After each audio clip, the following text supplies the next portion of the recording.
Se reanuda esta audiencia en el caso Omar Humberto Maldonado Vargas y otros contra el Estado de Chile. Le solicito a la señora secretaria nos haga un resumen de lo sucedido hasta ahora procesalmente en esta audiencia y a continuación llame al perito propuesto por la Comisión Interamericana, tome sus datos y realice las prevenciones. Por favor, adelante.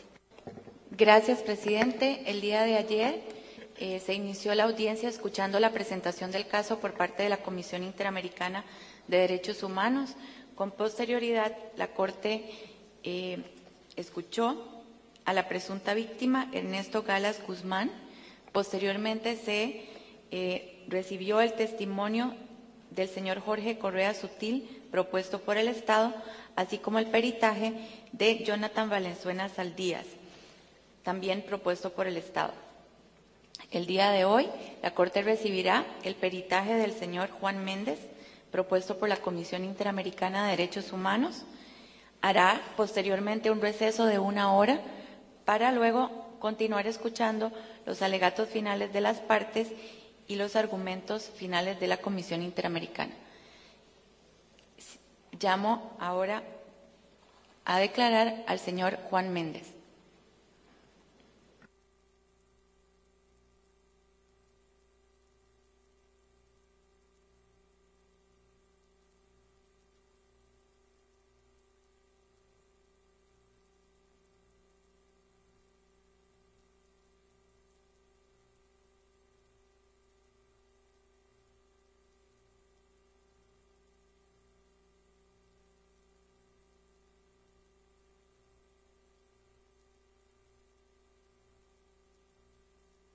Señora secretaria.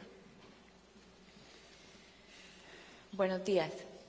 Le solicito al señor perito manifestar ante la Corte su nacionalidad y lugar de residencia.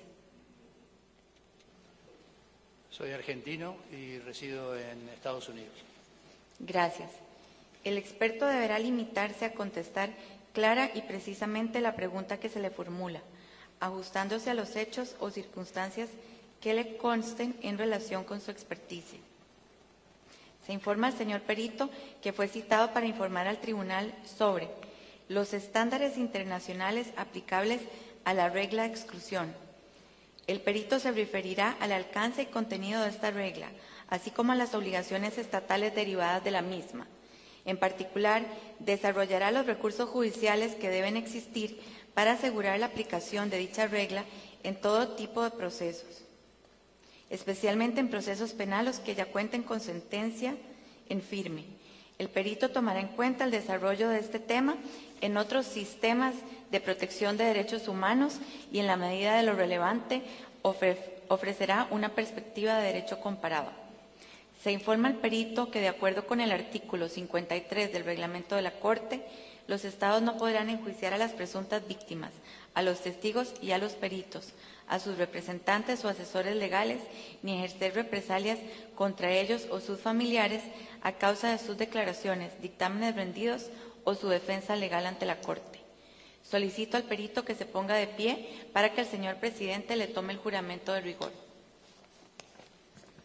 Señor Juan Méndez, ¿jura o declara solemnemente que ejercerá sus funciones de perito con todo honor y toda conciencia? Sí, juro. Por favor, tome asiento.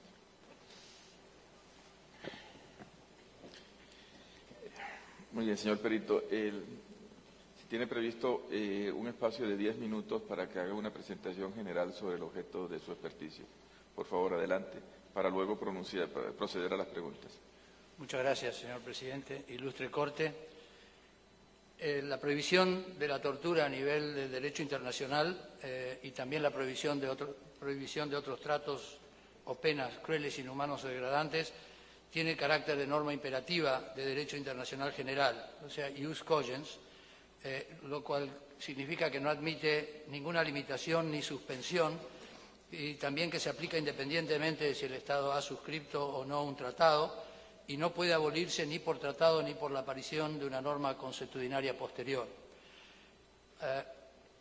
De la prohibición absoluta y categórica de la tortura y del trato cruel, inhumano y degradante se derivan ciertas obligaciones del Estado que están codificadas en la Convención contra la Tortura de Naciones Unidas y también en la Convención Interamericana sobre Prevención y Sanción de la Tortura, y que cada una de ellas constituye norma de derecho internacional consuetudinario.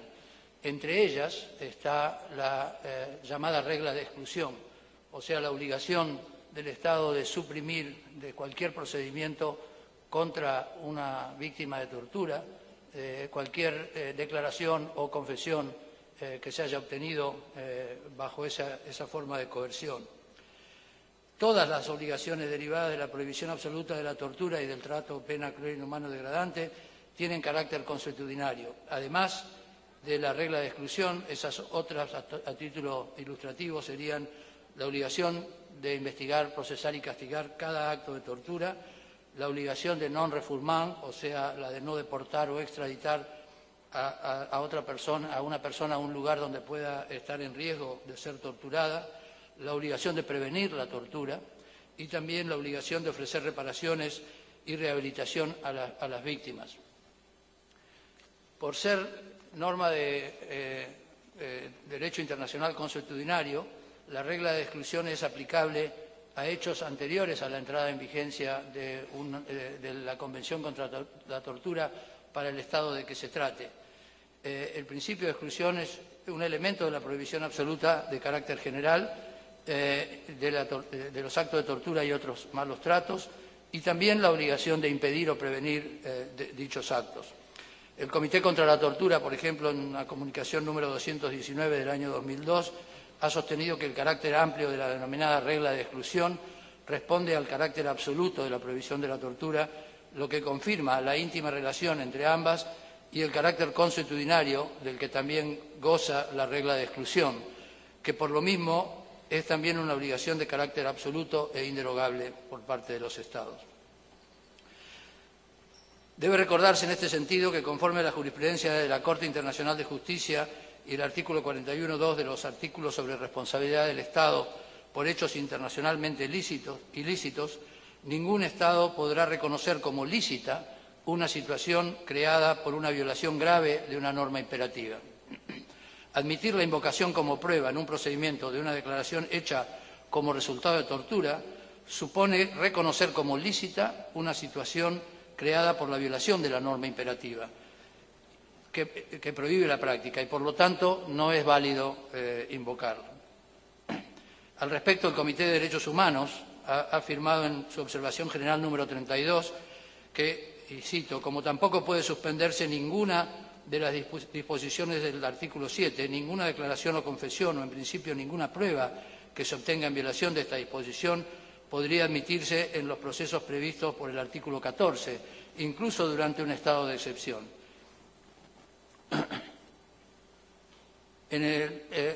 Esta misma ilustre Corte ha sostenido en el caso Cabrera García y Mantiel Flores contra México que la anulación de actos procesales derivados de la tortura constituye una medida efectiva para hacer cesar las consecuencias de la violación a las garantías judiciales y un medio necesario para desincentivar el uso de cualquier modalidad de coacción. De este modo, la relación entre la prohibición de la tortura y la denominada regla de exclusión no es exclusivamente procesal, sino que ambas se encuentran íntimamente vinculadas por razones de índole práctica, en tanto la regla de exclusión supone un mecanismo efectivo para tender a asegurar el cumplimiento de la prohibición de la tortura o para contribuir a reparar su violación. Obviamente, la regla de exclusión también tiene relación con el debido proceso y las normas sobre un juicio justo, pero quiero insistir en que desde el punto de vista del marco normativo sobre la tortura, el objetivo principal de la regla de exclusión es privar de efectos jurídicos a las confesiones obtenidas bajo tortura, es desincentivar la tortura, desalentarla.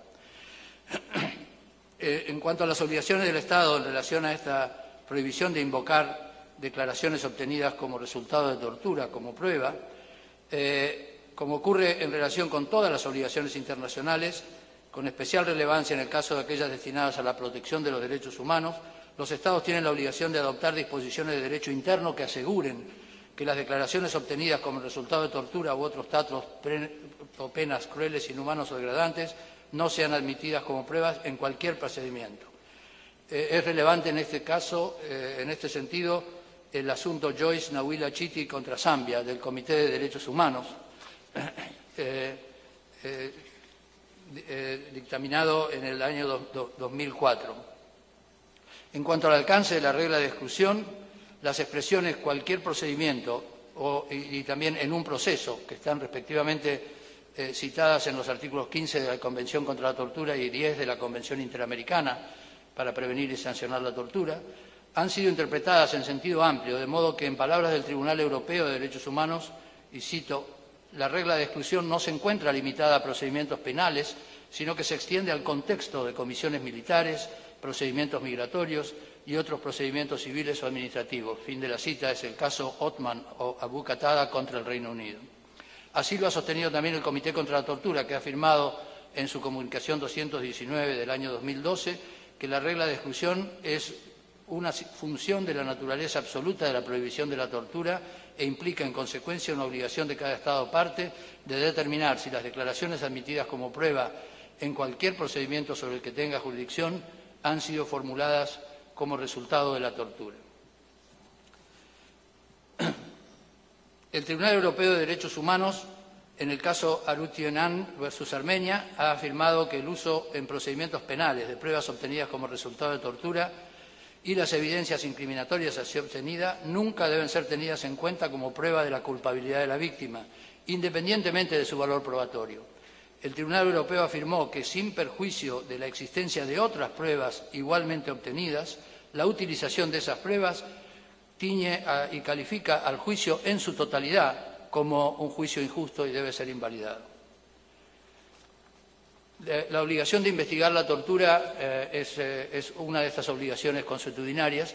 Quiero destacar que es una obligación separada e independiente de la obligación de investigar a los fines de la aplicación de la regla de exclusión. De modo tal que si no se puede hallar un culpable de la tortura o no se puede juzgarlo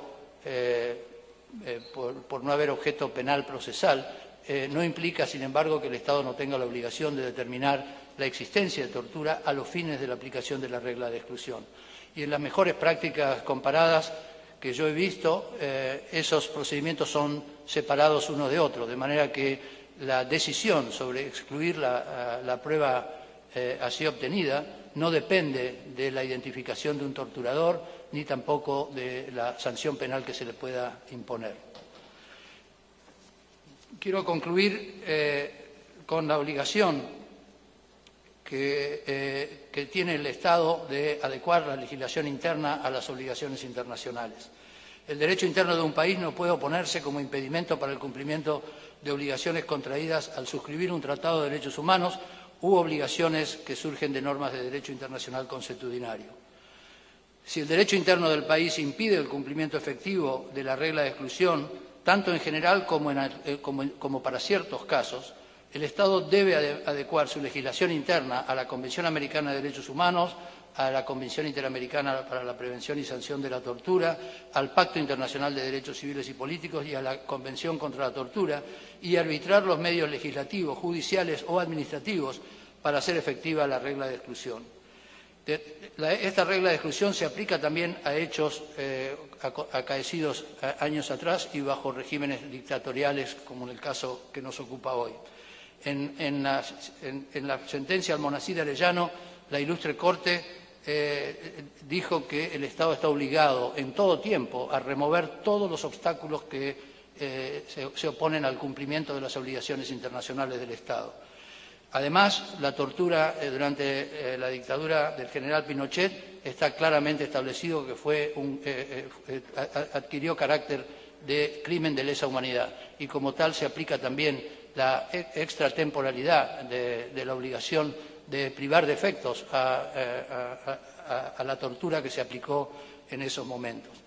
Por eso mismo quiero decir que la subsistencia de condenas posteriores a esto, a pesar de que se hayan tomado algunas otras medidas reparatorias, constituye los efectos lesivos continuados de la tortura que se aplicó en su momento y, por lo tanto, implica la responsabilidad internacional del Estado para privar de esos efectos lesivos continuados a la tortura y otorgar a sus víctimas una reparación integral, que en este caso sería la reparación de su buen nombre y honor, de su honra como oficiales de las Fuerzas Armadas chilenas y, en general, quitar del medio el estigma de tener una condena penal.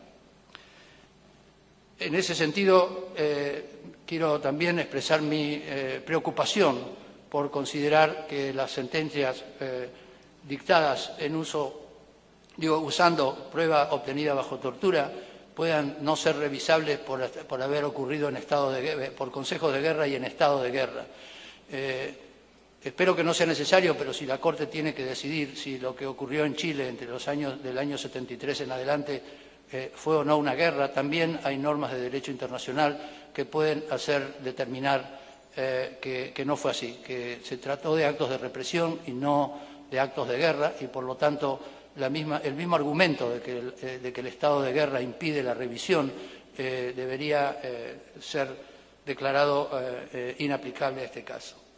Quiero terminar diciendo que, por ser derecho internacional consuetudinario, la regla de exclusión se aplica a hechos anteriores a la entrada en vigencia de los tratados que Chile ha suscrito. Lo único que estaría en discusión es desde cuándo existe una norma de derecho internacional consuetudinario obligatoria, vinculante para Chile. Y evidentemente no se puede ir decenas de años ni siglos para atrás, pero por lo menos desde el año 75, con la resolución de la Asamblea General de Naciones Unidas sobre la tortura, se puede, que ampliamente se la considera expresión de la existencia de normas de derecho internacional consuetudinario, esa declaración, esa resolución de la Asamblea General ampliamente citada como expresión del derecho internacional consuetudinario, es del año 75, o sea, anterior a los hechos de este proceso. Muchas gracias, señor ilustre Corte. Muchas gracias, señor Perito. Le corresponde el uso de la palabra a los señores de la Comisión Interamericana de Derechos Humanos para que formulen sus preguntas. Por favor, adelante. Mr. Randall has questions. Adelante, doctor. Señor presidente, buenos días. Juan Méndez. Una primera pregunta. Al igual que el deber de investigar de oficio posibles actos de tortura, ¿es posible afirmar que la regla de exclusión también impone obligaciones de oficio para los Estados? Sí, efectivamente. El Estado está obligado a investigar de oficio todo acto de tortura y en ese sentido, como decía el jurista Antonio Cassese, la tortura es única como violación de derechos humanos en el derecho internacional. Ahora se podría decir que también ocurre con respecto a la desaparición forzada de personas, en el sentido de que un solo acto de tortura implica la responsabilidad internacional del Estado de investigar, procesar y castigar. Pero lo mismo debe decirse con respecto a la investigación de la tortura a los fines de la aplicación de la regla de exclusión.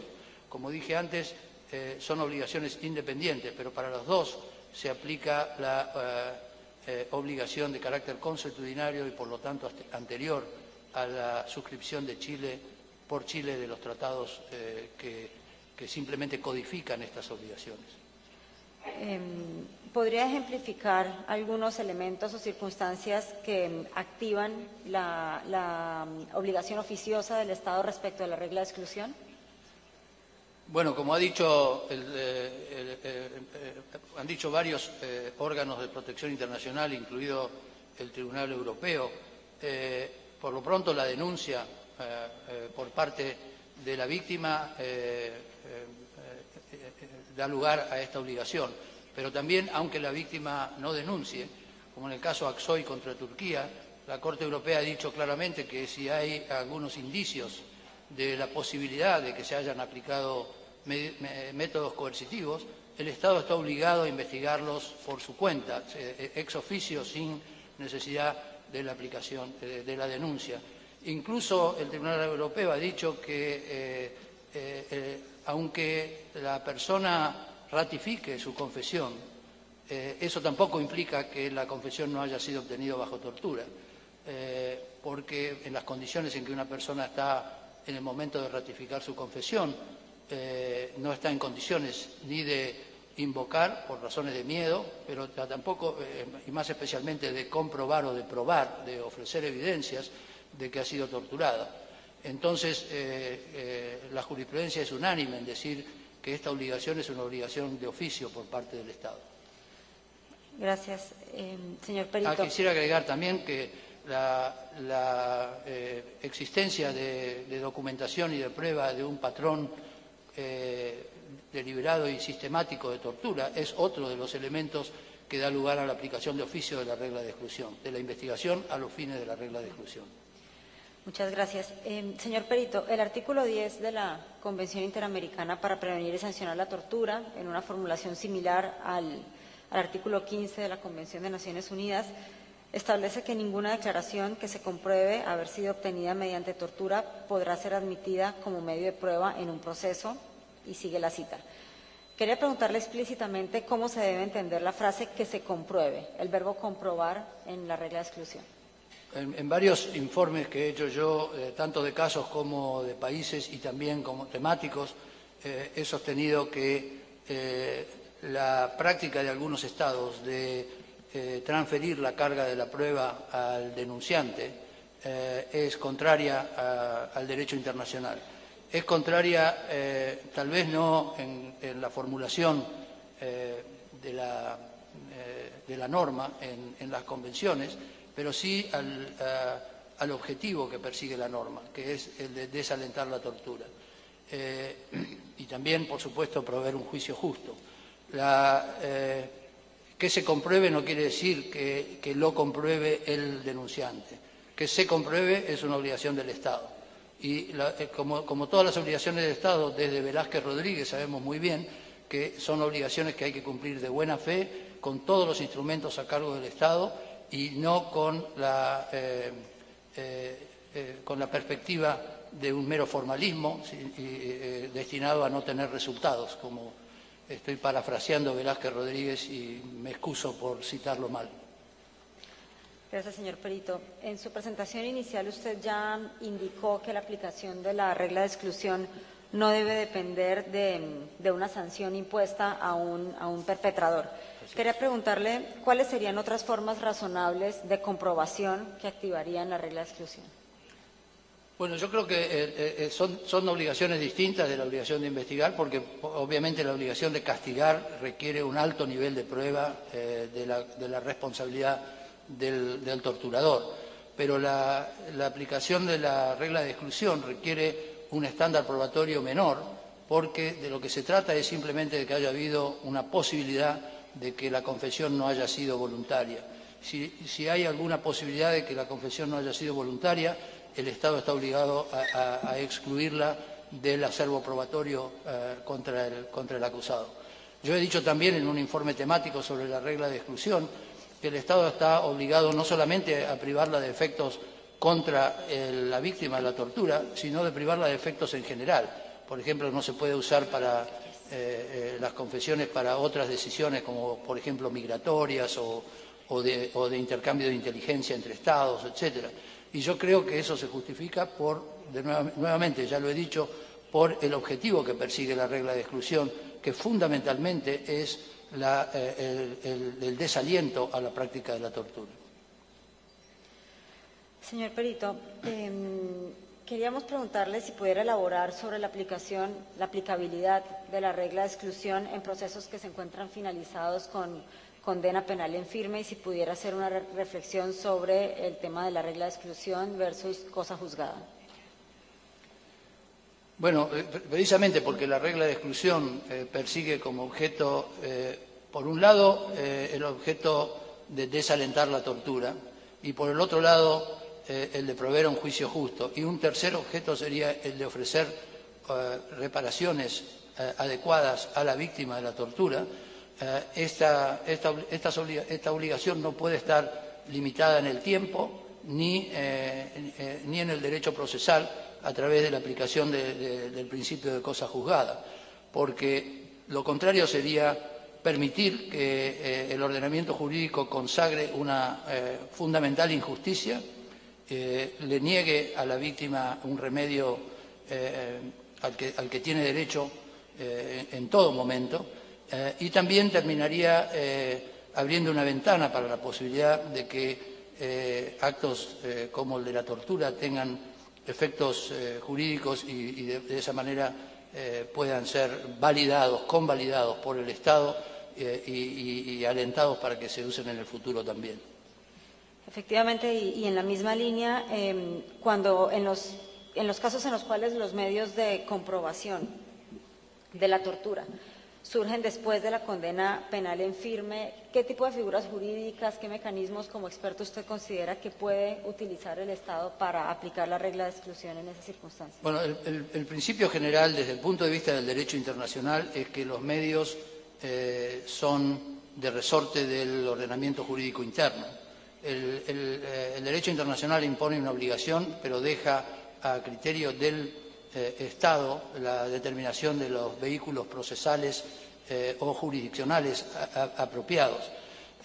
Por lo pronto,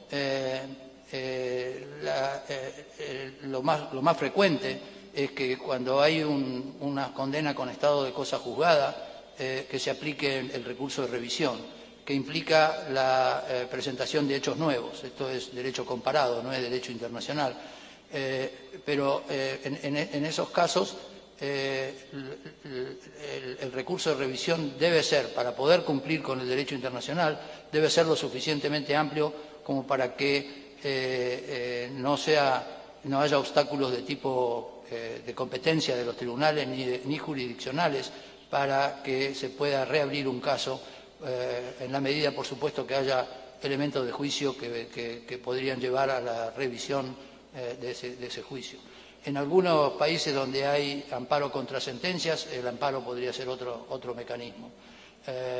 Entiendo, por supuesto, que no todos los países contemplan el amparo contra sentencias, pero lo que importa para el derecho internacional es que el ordenamiento jurídico interno contemple de alguna u otra manera la reivindicación del derecho a la víctima a una reparación integral, incluido la remoción de una condena penal dictada arbitrariamente, porque está dictada precisamente en base a una confesión obtenida bajo tortura.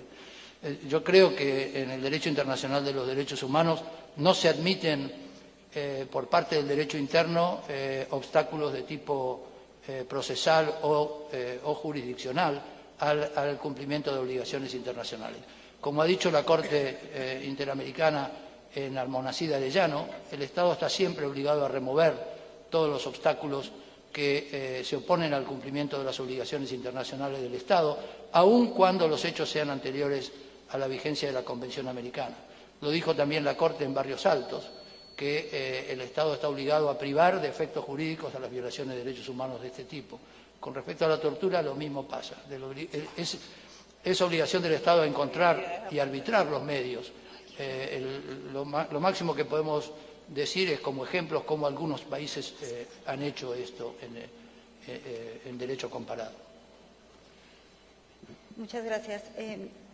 Señor Perito, ¿usted considera que un reconocimiento simbólico de la invalidez de los consejos de guerra, por ejemplo, en el caso por parte de una comisión de la verdad, pero que no tiene ningún efecto jurídico sobre las condenas, satisface la regla de exclusión? No, no la satisface. Obviamente yo estoy muy admirado de lo que Chile ha hecho con respecto a la Comisión Rettig y a la Comisión Walech.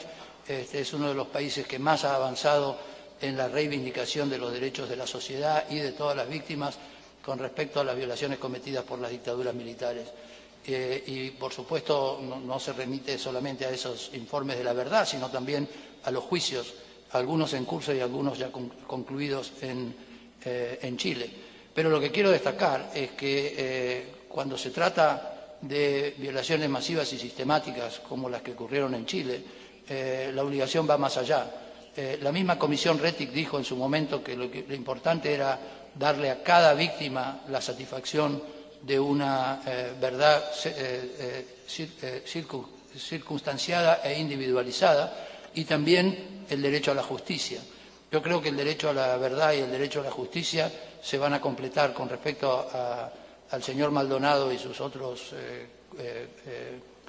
coacusados, cuando además del informe de la Comisión Valech, de la Comisión Rettig, además de los juicios que se han instaurado con respecto a varios otros, además de las reparaciones monetarias y también simbólicas que se han dado, se concrete la anulación de una sentencia basada en pruebas obtenidas en violación del derecho internacional.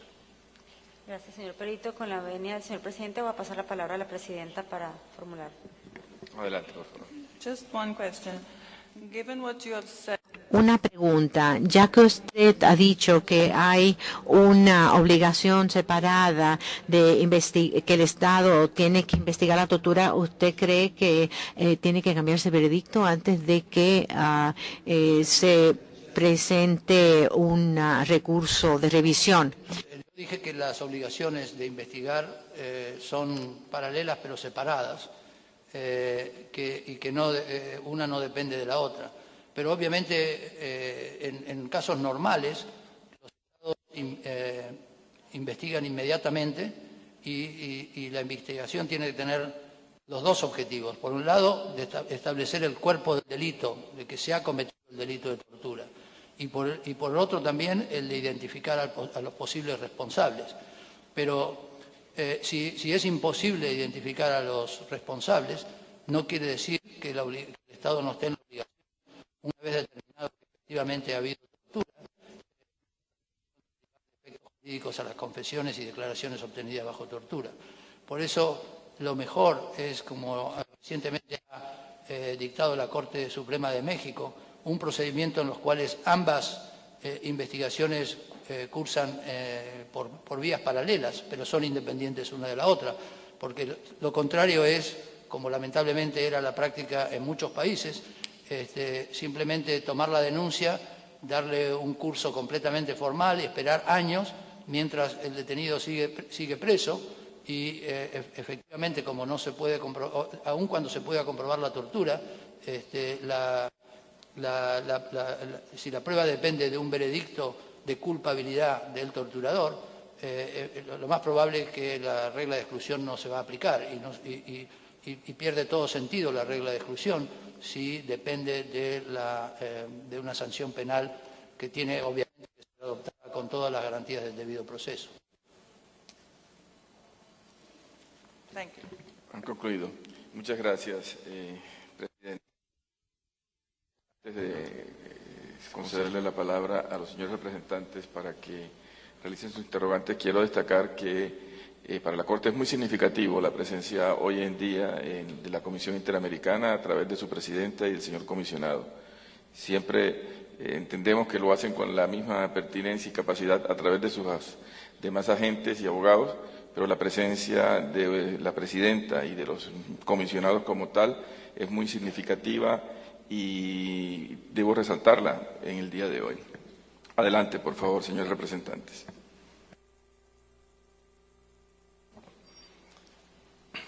Bueno, para comenzar, Perito, usted ha dicho que me preocupa que intenta restringir la aplicabilidad de la regla de exclusión. Representa una grave amenaza para los esfuerzos internacionales para erradicar la tortura. Yo le pregunto a usted, ¿qué tipo de restricciones le da a usted esta preocupación y qué relevancia tiene en este caso? Creo que usted estaba citando mi informe sobre la regla de exclusión, informe temático que presenté hace un par de años.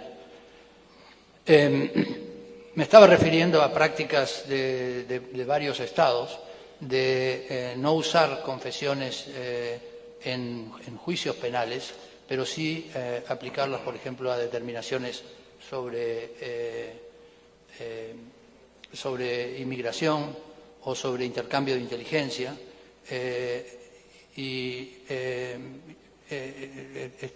Esto también ha llegado a los órganos de protección internacional. Hay un caso ante el Tribunal Europeo de Derechos Humanos que haya responsable de violaciones de la Convención Europea al Reino Unido, precisamente por basar determinaciones sobre ciertas personas sobre la base de información obtenida bajo tortura en otro país, no en el Reino Unido, sino en otro país. Yo creo que la relevancia para este caso es que toda esa preocupación que yo manifesté allí y que obviamente mi informe temático era un método de generar una discusión en derecho en la comunidad internacional,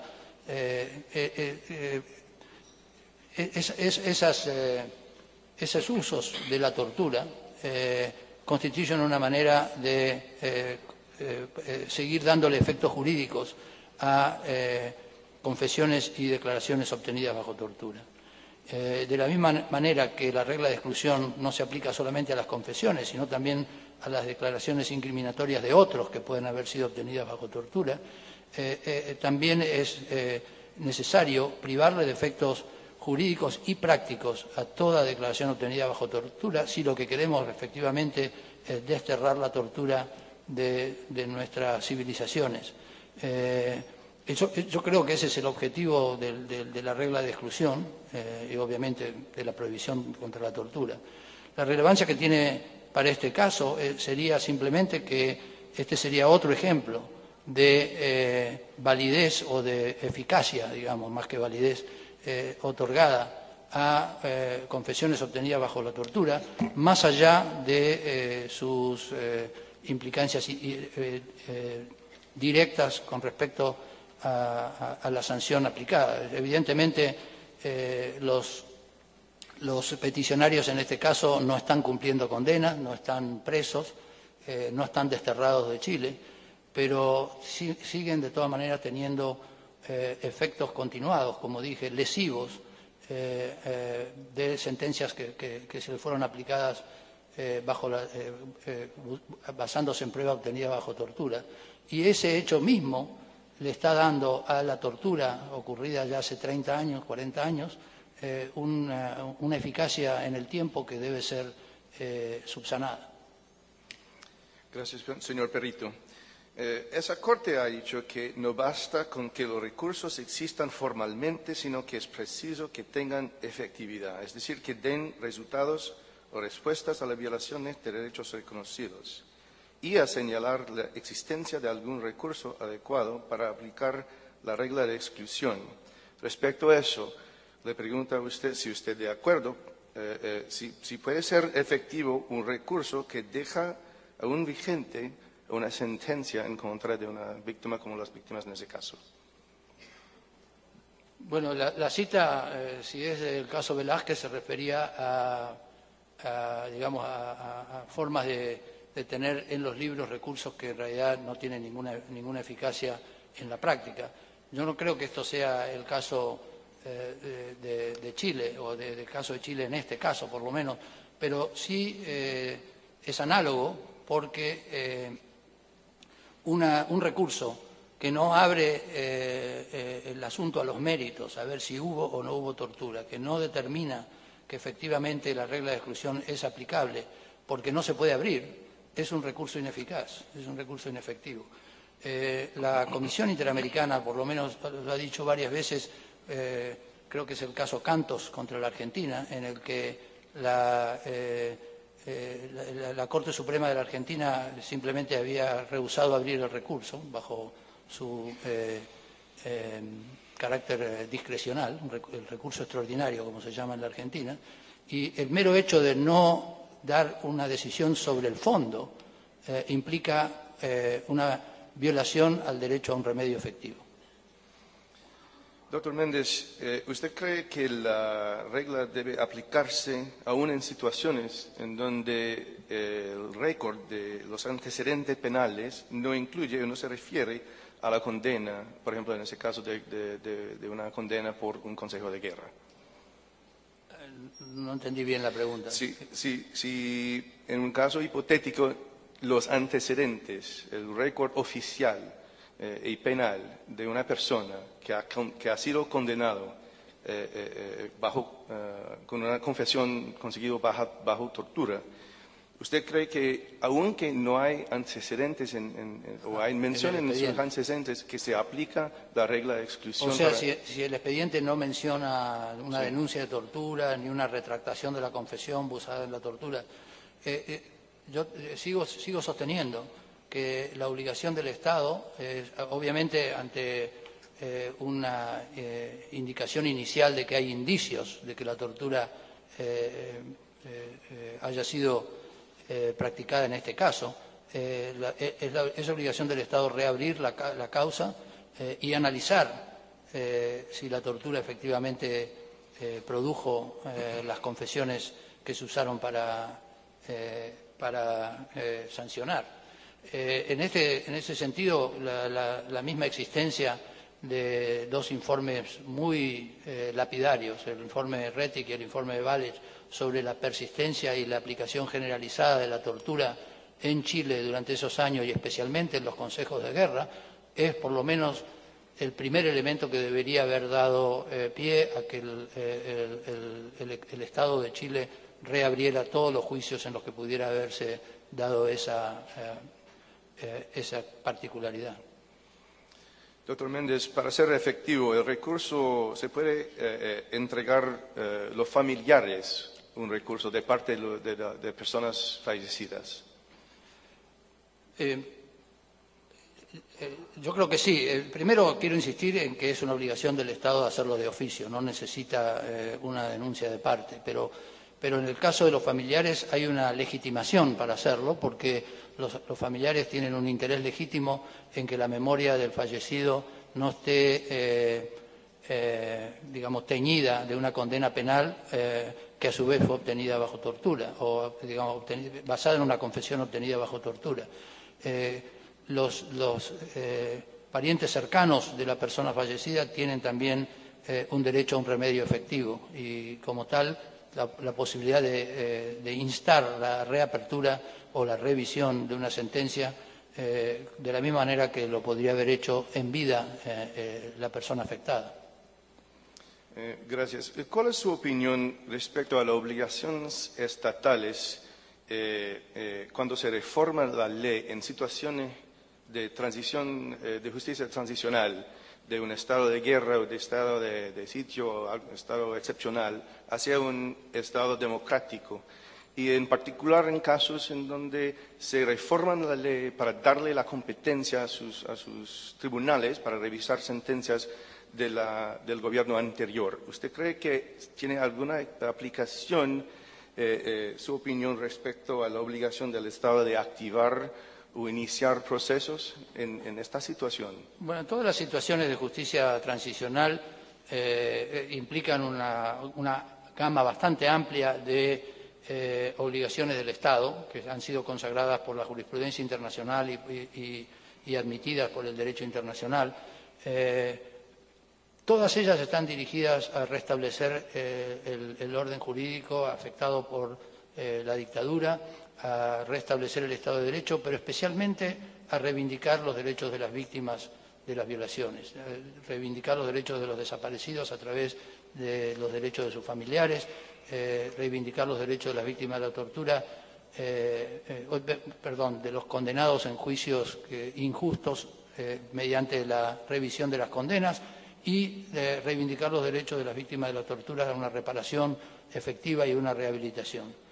Esas obligaciones del Estado son parte de la justicia de transición y obviamente en todos los estados las medidas de justicia de transición, algunas son más amplias y otras menos amplias. Ya he dicho que Chile es uno de los ejemplos de mayor amplitud de las medidas de justicia de transición, pero quiero destacar, y esto es un aporte hecho por mi colega y amigo José Salaquet a la doctrina de la justicia de transición, que lo que se requiere es específicamente restaurar el remedio efectivo a cada una de las víctimas. Y entonces, mientras quede un rezago de la herencia, del legado de violaciones masivas y sistemáticas que afecte todavía los derechos de una víctima, el Estado sigue en la obligación de arbitrar los medios para evitarlo. Bueno, muchísimas gracias. Para terminar, dicen que la justicia denegada, la justicia retrasada, la justicia denegada, Y esa frase tiene alguna relevancia respecto a cuando existe una violación de la obligación estatal respecto a la anulación de sentencias conseguidas con tortura.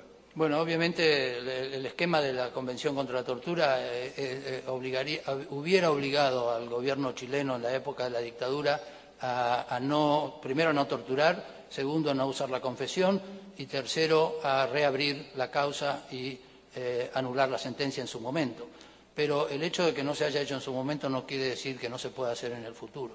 Como sigo insistiendo, si el objetivo es desincentivar la tortura, el objetivo solamente se logra si se elimina todos los resquicios mediante los cuales, ya sea por razones formales o razones procesales o razones jurisdiccionales, el derecho interno no permite la reivindicación del derecho de las víctimas. El Estado en derecho internacional está obligado a encontrar los medios de derecho interno que le permitan reivindicar ese derecho. Perfecto. Una última pregunta. Perito, una última pregunta para que quede muy claro un punto de vital importancia para este caso. Si una víctima fue reconocida en una comisión de verdad como torturada y en otra comisión de verdad como obligada a autoincriminarse, una vez que el Estado recibe estos informes de comisión de verdad, bajo el derecho internacional, ¿qué es lo que debió haber hecho inmediatamente después? Bueno, eso es uno de los indicios o de las pruebas mínimas que se requiere para poner en aplicación la regla de exclusión, como dije en respuesta a preguntas de la Comisión Interamericana. Puede haber sido una denuncia, puede haber sido cualquier otra, digamos, el hecho mismo de que una persona aparezca ante un fiscal, por ejemplo, lastimado, da lugar a esa obligación. Aksoy versus Turquía. En este caso, yo creo que los informes tan categóricos como la Comisión Rettig y la Comisión Valech, que además tienen carácter de verdad oficial, debieron haber motivado una acción de oficio por parte del Estado de encontrar los medios para privar de efectos jurídicos a la tortura que se practicó en los casos de los consejos de guerra. Muchas gracias, presidente. Muchas gracias, señores representantes. Le corresponde por formular sus preguntas al Estado chileno, por favor. Muchas gracias, señor presidente. Muchas gracias al señor Méndez por su declaración esta mañana. Yo, señor Méndez, con su venia, yo quisiera preguntar algunos aspectos de derecho chileno que yo sé que usted no tiene la obligación de conocer, pero sí me interesa plantearlo porque creo que son relevantes en lo que dice en relación con este caso en particular y muy específicamente en relación con el recurso de revisión al que usted ha hecho referencia y quisiera saber si conoce la regulación hoy vigente del recurso de revisión en materia penal en Chile.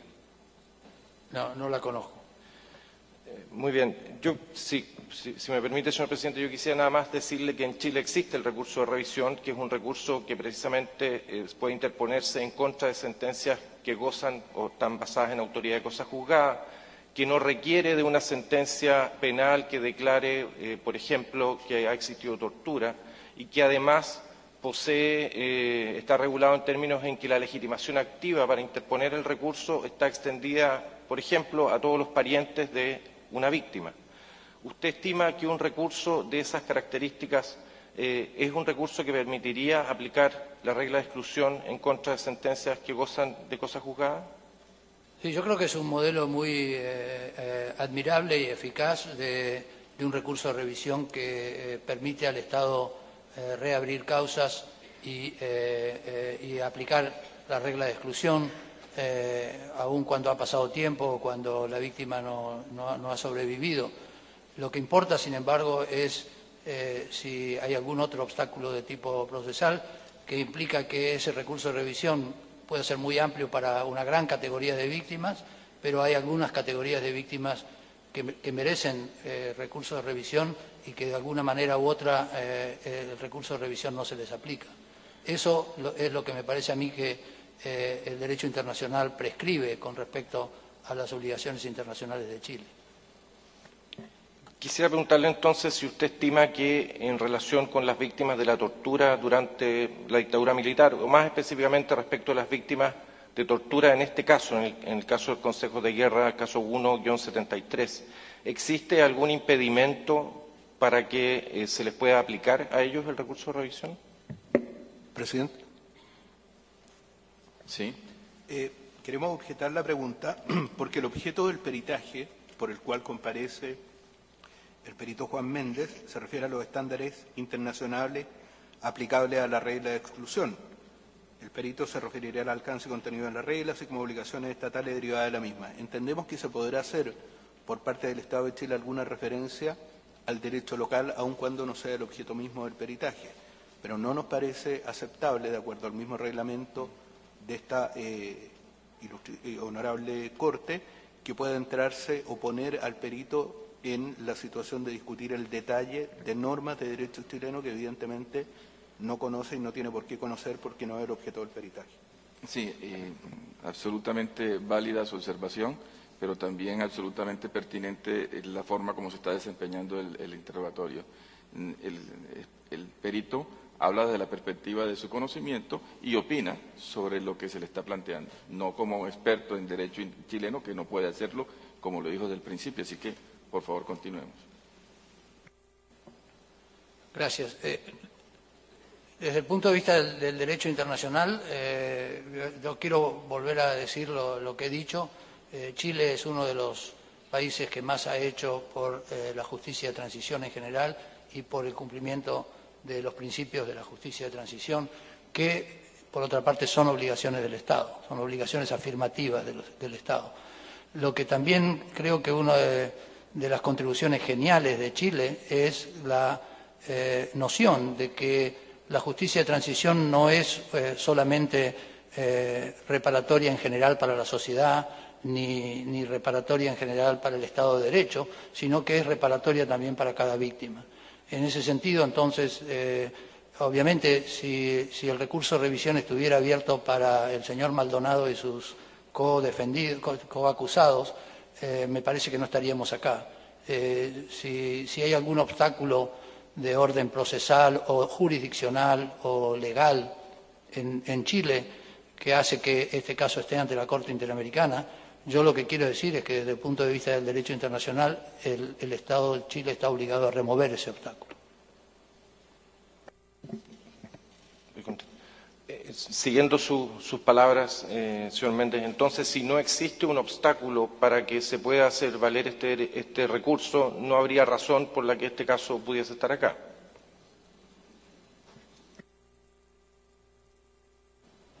Bueno,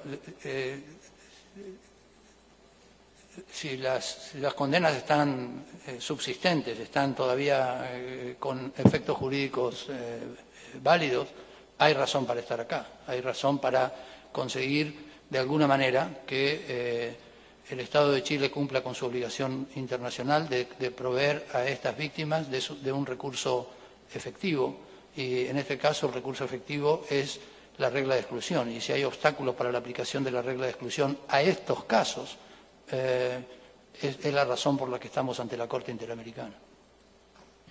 Perdón, pero sobre el mismo punto, hipotéticamente, si no hay obstáculos, entonces, ¿habría alguna razón para que se estuviese discutiendo este tema acá? No, si el Estado de oficio aplicara la regla de exclusión y anulara estas sentencias, no habría necesidad de estar acá.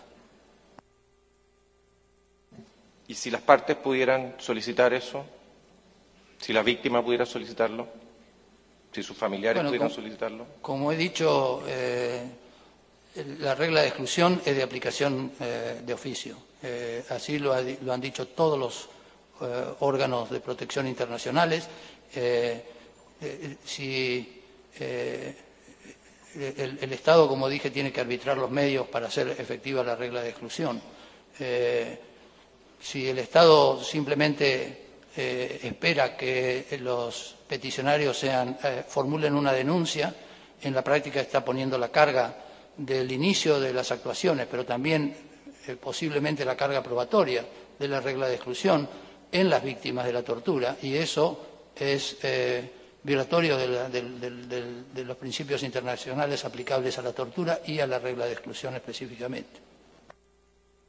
Sobre otro tema, señor Méndez, usted planteó que, y nosotros ciertamente compartimos esa opinión, que la investigación de la tortura, si no se ha hecho en el pasado, nada impide que pueda hacerse en el futuro.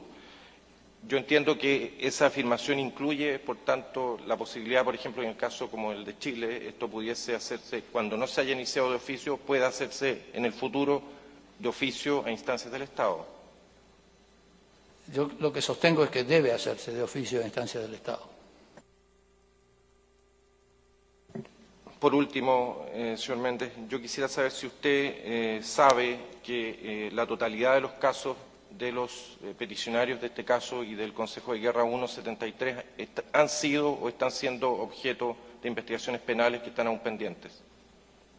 No tenía información de que haya ninguna investigación en curso, pero gracias por la información. Muchas gracias. No tenemos más preguntas, señor presidente. Muchas gracias, señores agentes del Estado chileno. Me corresponde a continuación preguntarles a los jueces de la Corte si tienen interrogantes para el señor perito. Juez Eduardo Ferrer MacGregor. Sí, señor presidente. Por favor, adelante. Muy buenos días. En primer lugar, agradecerle su presencia. Creo que está siendo muy valiosa su participación ante esta Corte. Felicitarlo también por su claridad expositiva. Y yo quisiera hacerle esta pregunta para pudiera desarrollar algo que mencionó al final de su primera exposición. Y mencionó que no hay que confundir actos de represión con actos de guerra o actos en tiempos de guerra. A la luz del derecho internacional, ¿cuándo estamos ante estos actos de guerra y cuál sería la repercusión en el presente caso? Bueno, el derecho internacional aplicable a los conflictos armados determina que el estado de guerra es un estado de condiciones objetivas, no declarativas, sino objetivas, y que implica, en cuanto a un conflicto internacional, que haya tropas de distintos países luchando bajo sus respectivas banderas. Y en cuanto al conflicto de carácter interno, el protocolo 2 de las Convenciones de Ginebra del año 77 lo define como una situación en las cuales hay primero que un grupo insurgente actúe bajo comando unificado y con la posibilidad de hacer operaciones de larga durante un tiempo determinado y también que esté en condiciones de aplicar el protocolo, lo cual implica tener control sobre población y territorio que podría llevar a la determinación de que hay un conflicto de carácter interno. No se me escapa que también hay conflictos como los del llamado artículo 3 común de las 4 convenciones, que son conflictos internos armados, pero que no alcanzan ese umbral de aplicabilidad al que me acabo de referir. En el peor de los casos, en la historia de Chile, en esos años, podía haber habido alguna obligación de aplicar el artículo 3 común.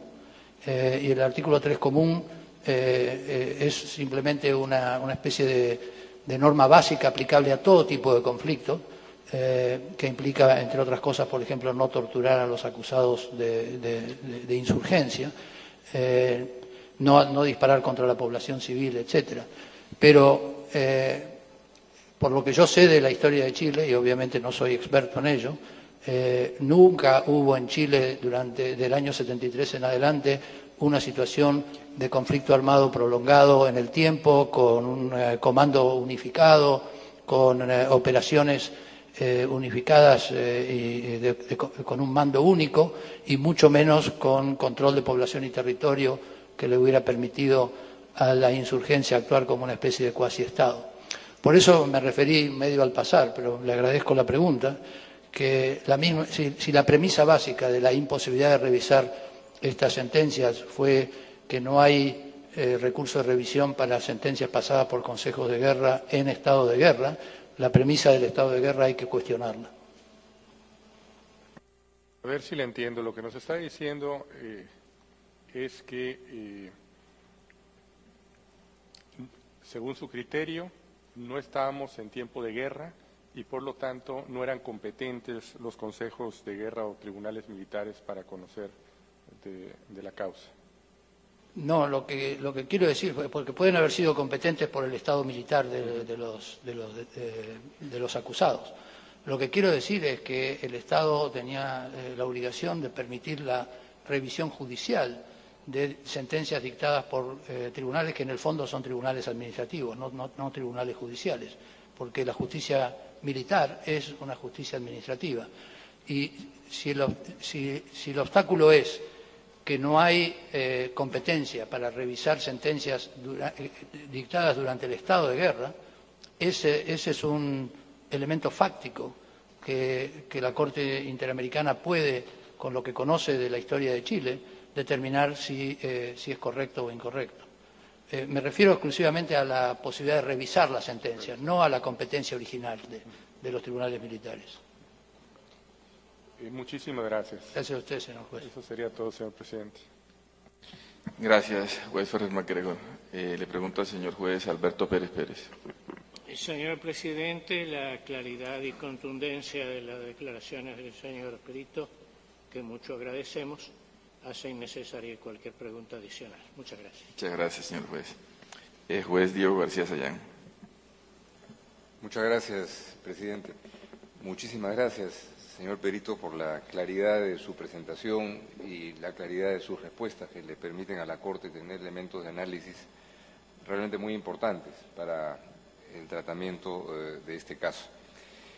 Y yo quisiera justamente partir de algunos de los alcances que usted le ha hecho a la Corte para pedirle un mayor desarrollo. Usted ha enfatizado un aspecto fundamental, que estamos ante un problema frente al cual el Estado tiene una obligación de actuar de oficio para resolver este tema pendiente de sentencias, en este caso una sentencia dictada dentro de la ejecución de torturas, ¿no? Sin embargo, lo que hemos escuchado en este proceso, lo que aparece en autos, básicamente es la discusión sobre si funciona o no funciona el recurso de revisión. Al margen de esa discusión, que puede haber algunas modificaciones normativas internas que se han dado, que aparentemente facilitarían el uso del recurso de revisión, el hecho es que el recurso de revisión, después de esa modificación normativa que ya tiene 10 años, tampoco se ha utilizado con algún resultado. Entonces, mi pregunta no entra tanto al detalle del derecho interno, que no es un asunto que nos competa, sino cómo traducir ese concepto general de la obligación de actuar de oficio para una situación como la que plantea este caso. En la línea general de lo que podría ser un razonamiento de un tribunal internacional, ¿cómo hacer para que queden sin efecto todas las decisiones judiciales tomadas por judiciales, o el nombre que las llamemos, todas las sentencias dictadas por los consejos de guerra en donde se pudiera haber hecho uso de la tortura en el curso del proceso? Después de 50 años de los hechos, ¿no? ¿Es técnica y jurídicamente aceptable ofrecer un camino de que los afectados presenten nuevos recursos? ¿O es más bien, en la línea de lo que usted está sugiriendo, que sea una obligación que haga el Estado de oficio, y cómo hacerla y cómo llevarla a la práctica?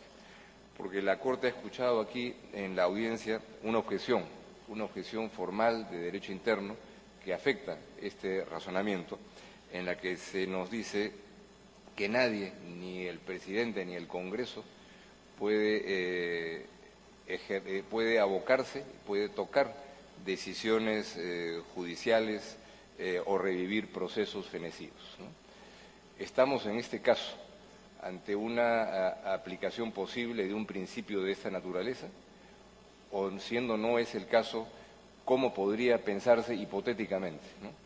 La función de actuar de oficio a través de una decisión normativa, porque el camino de ofrecer otros recursos cuando los hechos ya tienen 50 años, como que no parecería ser el curso adecuado, de manera que nos ayudaría usted muchísimo, señor perito, si nos da elementos adicionales, y sabemos que no estamos aquí nosotros para entrar en los escondrijos del derecho interno, pero sí en la línea general de lo que la Corte eventualmente podría considerar. Bueno, en tiempos normales no sería contrario al derecho internacional que la instancia de parte sea lo que pone en práctica o pone en funcionamiento la investigación que luego lleva a la aplicación de la regla de exclusión. Pero sí sería contrario que dependiera exclusivamente de la instancia de parte, porque, como mencioné, el caso Aksoy versus Turquía, y hay muchos otros parecidos, la obligación del Estado es la de actuar de oficio.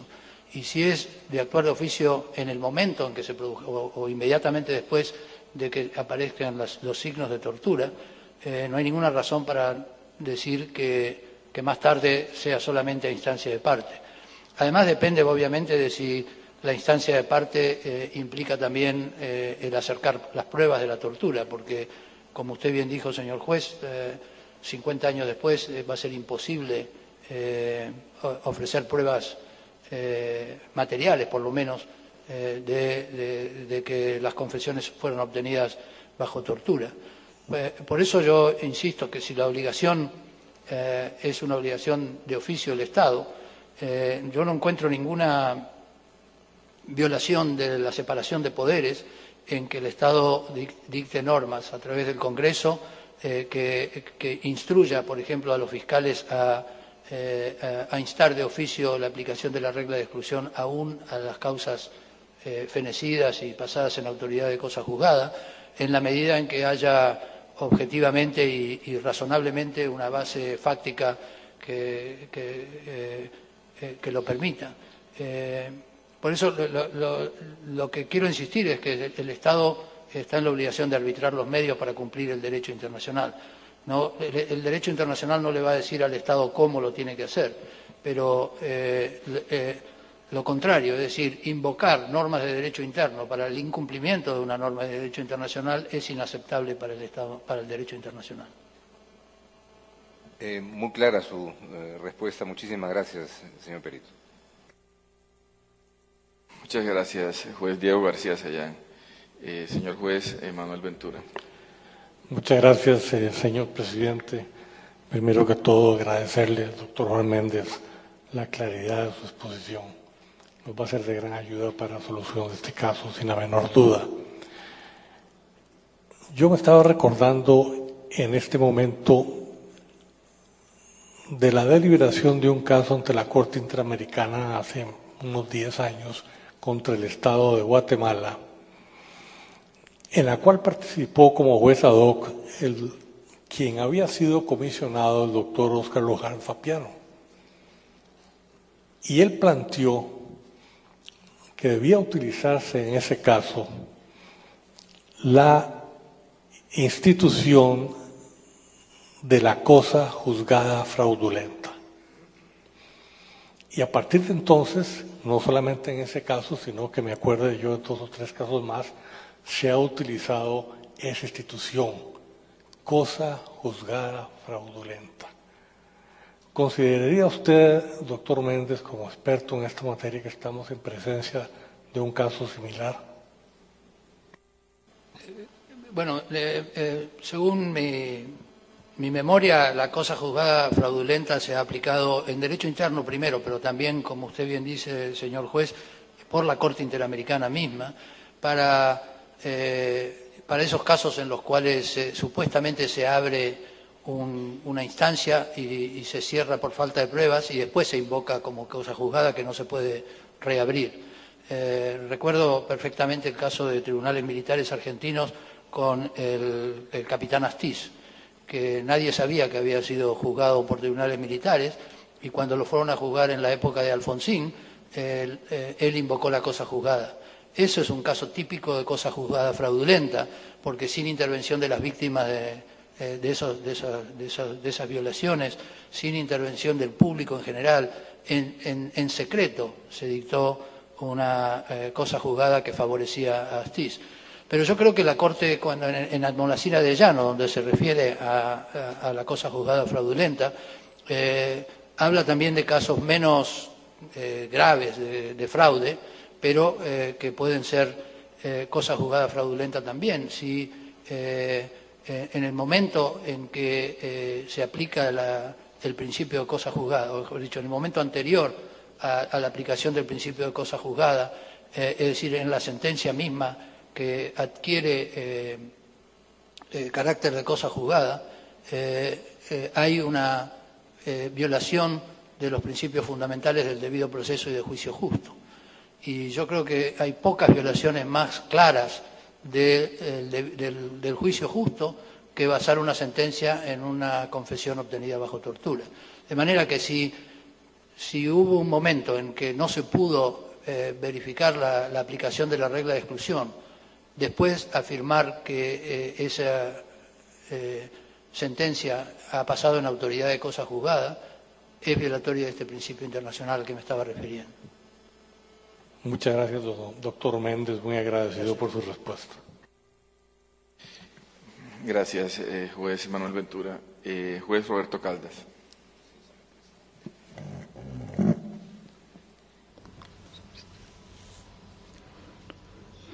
Buenos días, Juan Méndez.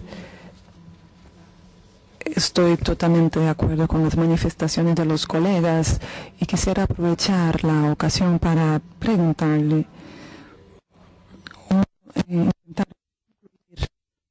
si el objetivo procesal, de acuerdo a su exposición, si el objetivo procesal deseado es averiguar o reconocer de oficio la tortura o trato inhumano o degradante para efectos de derecho material o procesal, debemos entonces desconsiderar el tiempo transcurrido y los obstáculos procesales o legales internos de cualquier especie.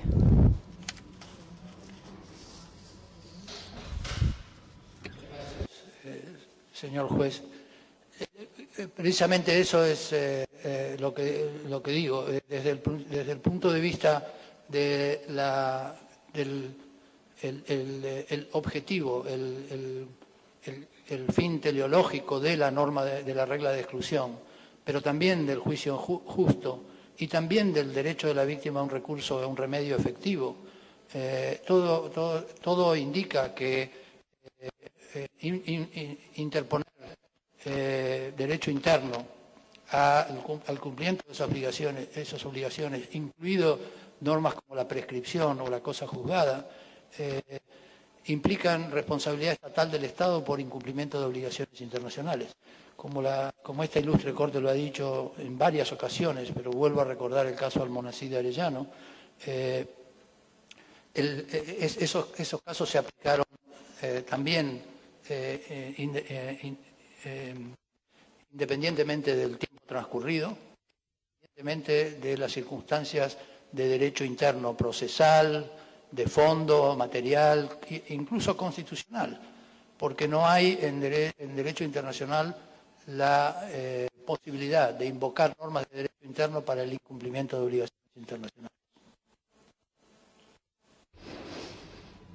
Muchas gracias, muchísimas gracias, presidente. Roberto Caldas.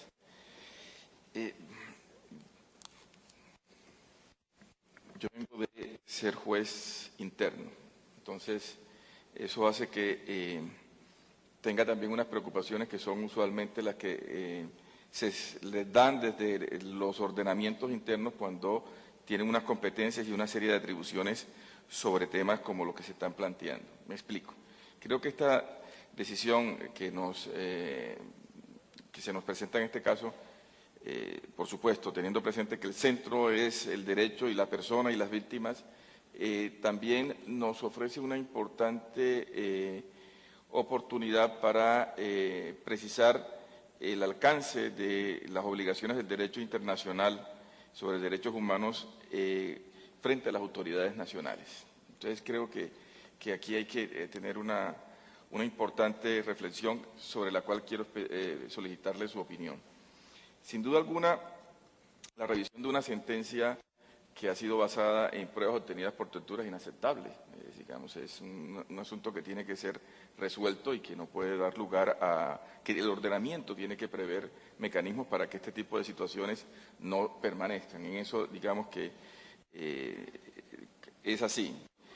Pero también se nos ha dicho que cada Estado debe tener, le corresponde dentro de sus atribuciones internas, establecer el mecanismo, el procedimiento para lograr ese objetivo, ese propósito, y eso supone que o cada Estado tiene la autonomía de establecer un procedimiento, unas formas, unos trámites. Sin duda, tiene que ser, y estamos de acuerdo, tiene que ser un proceso eficaz, ágil, que permita lograr el derecho, pues de eso se trata todo procedimiento. Pero también todo procedimiento tiene límites, exigencias, tiene requisitos, tiene medios probatorios en ocasiones, oportunidades para presentar recursos, titularidad, requisitos en materia de titularidad, eventualmente también tiene aspectos de carácter probatorio. Es decir, todo procedimiento, por ser tal, tiene límites que pueden ser considerados válidos. ¿Esto es así? O cuando hablamos, ¿cómo hacemos para establecer esta obligación? ¿Es una obligación de resultado, independientemente del procedimiento? Esa es la gran paradoja que aquí se nos plantea. ¿Cómo compatibilizar la posibilidad de que el Estado determine internamente cómo lograr ese objetivo y como tal establecer reglas y límites en el ejercicio de este derecho con el propósito de eficacia? Creo que esa es la reflexión sobre la cual me gustaría escuchar su opinión. Muy interesante, señor presidente. Primero quiero decir que no es una obligación de medio, no de resultado, pero que el medio tiene que ser idóneo para obtener el resultado. Si el medio, por sus características procesales o jurisdiccionales, no aplica la regla de exclusión, porque no entra al fondo de si hubo o no hubo tortura en la consecución de la confesión, entonces aún la obligación de medio está siendo vulnerada. En el derecho comparado ha habido distintas formas de hacer efectivas las normas de derecho internacional de los derechos humanos. Ha habido casos en que los jueces toman a su cargo con teorías sobre la jerarquía de las normas de tratados en el orden constitucional interno, la posibilidad, digamos, de hacer efectiva las normas de derecho internacional, independientemente de los actos que puedan tomar los otros poderes del Estado. Y en otros casos hay casos en los que ha sido necesaria alguna legislación interna de carácter jurisdiccional o hasta procesal que le permita que abra el camino a que los jueces efectivamente apliquen la regla de exclusión. Últimamente me parece a mí que es la regla de exclusión es eminentemente una regla para ser aplicada judicialmente, porque depende de la determinación de los hechos, que solamente lo puede hacer en base a evidencias un órgano jurisdiccional.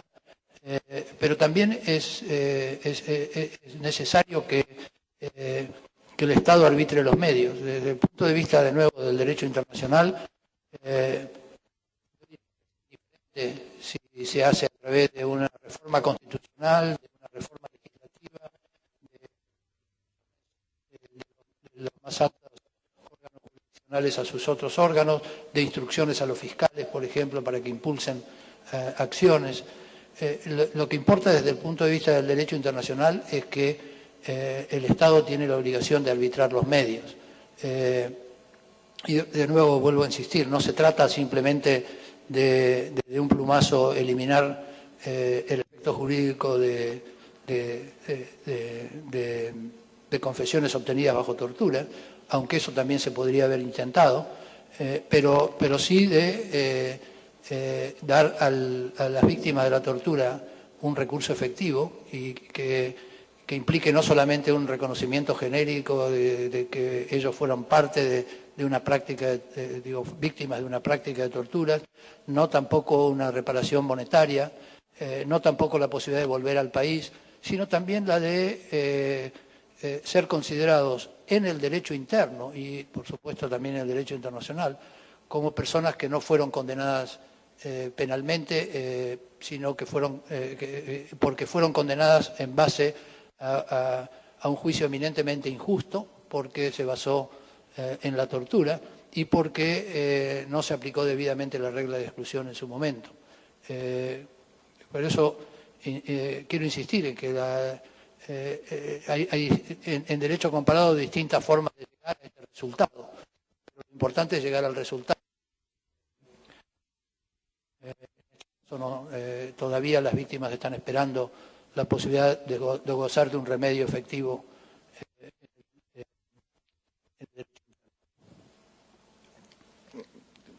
Magnífico, digamos, me parece muy importante las observaciones que usted señala. Un Estado haya regulado adecuadamente un mecanismo, un recurso para evitar, para revisar los procesos que hayan tenido este vicio, ¿podría una situación de negligencia por parte de quien esgrime este derecho ser fundamento para que se lo rechace?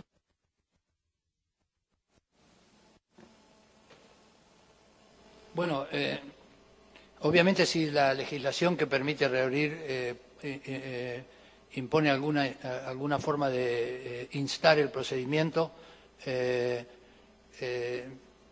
yo creo que eso es aceptable en derecho internacional. Pero si la legislación es tal que efectivamente impone no solamente esa obligación de instar el procedimiento, sino también la de contribuir a la carga de la prueba o de tener a su cargo la carga de la prueba, me parece que eso sí sería contrario al derecho internacional. Porque, como he dicho ya varias veces, la obligación de la aplicación de la regla de exclusión es una obligación que el Estado tiene que aplicar de oficio. De nuevo, una cosa sería decir, para ahora, en el futuro, solamente vamos a aplicar la regla de exclusión si la parte la pide y en tiempo oportuno, etcétera. Aún así habría algunas consideraciones que hacer sobre si eso cumple con el derecho internacional. Pero cuando estamos hablando de tortura que ocurrió hace 50 años, ponerle la carga, incluso de la instancia nada más, de instar el procedimiento a la víctima, me parece que no cumple cabalmente con la obligación internacional del Estado con respecto a la regla de exclusión. Sí, ese punto me parece muy importante que usted lo señale, sin duda alguna, digamos, pero no me estoy refiriendo, digamos, al detalle del caso concreto, sino a las consideraciones generales, porque usted lo ha señalado y cosa que es muy coherente en el sentido en que si hay una obligación de oficio, esta existe independientemente de que exista la posibilidad de que haya también la posibilidad de que se actúe de parte. Pero en una última reacción que quiero expresarle. ¿Existe en el derecho internacional o en su experiencia analizando este tipo de problemas que no deben ser infrecuentes en la práctica, cómo o cuándo se puede valorar si este tipo de exigencias de carácter interno, requisitos o dificultades derivadas de la aplicación de normas internas expresan una voluntad política y cuándo son efectivamente producto de inconvenientes de carácter técnico que tienen una fundamentación válida? ¿Cómo o existe ese tipo de reflexiones? ¿Se ha visto abocado a hacerlas? Bueno, lamentablemente la la violación del espíritu, por decir así, de la regla de exclusión es muy frecuente en muchos lugares del mundo, y eso fue lo que me llevó a hacer mi informe temático sobre la regla de exclusión, entre otras cosas, por supuesto. Pero al mismo tiempo me parece que la regla de exclusión es una herramienta fundamental para la lucha por la abolición de la tortura en nuestro tiempo. Y por lo tanto todos tenemos la obligación de darle la mayor validez posible, la mayor vigencia posible. Y especialmente es responsabilidad de los Estados democráticos, que tienen una voluntad política clara de mantener los derechos humanos y el Estado de Derecho, de darle a la regla de exclusión el lugar que debe tener y no permitir que circunstancias técnicas, como usted le llamó, señor presidente, impidan el ejercicio de la obligación del Estado sobre la regla de exclusión. Me había confundido un poco su primer pregunta sobre el caso de negligencia, pero obviamente me parece a mí que si en estos casos sería negligencia más bien de los abogados que representan a una víctima, si dejan pasar el tiempo o no plantean bien un recurso de revisión. Yo creo que precisamente porque la prohibición de la tortura es una norma constitutiva de los valores más importantes que tiene la comunidad internacional, no puede estar sujeta digamos, al profesionalismo de los abogados que representan a las partes que pueden beneficiarse de la regla de exclusión. Es importante que sea el Estado el que, por un lado, permita que los peticionarios invoquen la regla de exclusión y insten el procedimiento, pero aún en los casos en que ellos no lo hagan o lo hagan mal, el Estado sigue estando obligado a aplicarla de oficio, y aplicarla de oficio por otros medios si es necesario. Voy a incurrir en lo que a veces se le critica en los debates sobre los probatorios. Si yo afirmo que cuando el Estado reconoce la obligación, cuando reconoce la existencia de un hecho, de que efectivamente hubo tortura y que eso determinó una condena, allí la obligación internacional es una obligación de resultado. Bueno, sigue siendo no una obligación de resultado, porque si el Estado reconoce en general que hubo tortura, pero en el caso concreto se trata de un caso completamente distinto donde no se prueba la tortura, no sería inválido decir que no, que en ese caso... No, a ver, un Estado reconoce un hecho. Bueno, ¿reconoce el hecho con respecto al caso o reconoce en general? Respecto al caso. Ah, no, bueno, si el Estado reconoce que en el caso concreto ha habido tortura y que hay una confesión que claramente ha sido obtenida bajo tortura, me parece que eso por lo pronto da lugar a un procedimiento por el cual la sentencia llega de alguna manera u otra a ser anulada. En esos casos hay un acervo probatorio ya inicial, por lo menos, y que debería promover una actuación de oficio por parte del Estado. De hecho, sería, se me permite la expresión, un escándalo jurídico, que por un lado el Estado reconozca que se torturó a estas personas, pero por el otro lado diga, pero están bien condenadas. Muchísimas gracias, señor Perito. Ha sido muy ilustrador su experticio. Esta Corte le expresa nuevamente el agradecimiento por colaborar en el trabajo. No hay más preguntas y puede retirarse. En este momento, en los términos que ya han sido anunciados, haremos un receso para dentro de una hora continuar con los alegatos finales orales de las partes y las observaciones finales de la comisión. Se levanta la sesión.